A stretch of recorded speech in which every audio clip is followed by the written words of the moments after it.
السلام عليكم ورحمة الله وبركاته. متابعينا الأعزاء، أخبار حزينة لجماهير ليفربول والعالم أجمع. وفاة لاعب نادي ليفربول والمهاجم دييجو جوتا في حادث سير صباحا، هو وشقيقه أندريا في أسبانيا.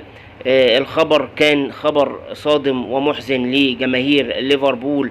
دييجو جوتا يتوفى عن عمر يناهز 28 عام. واحد كان من افضل اللاعبين والمهاجمين، وكان لسه فرحه من اسبوع، وكان فرحان، وكان بيبدأ حياة جديدة. ريال مدريد بينعي دييجو جوتا وشقيقه في بيان، وبيعرب عن اسفه وتعازيه لجماهير العالم اجمع. زي ما احنا شايفين دلوقتي فيديو الحادثة، ومدى هنشوف دلوقتي مدى الإصابة المروعة لسيارته.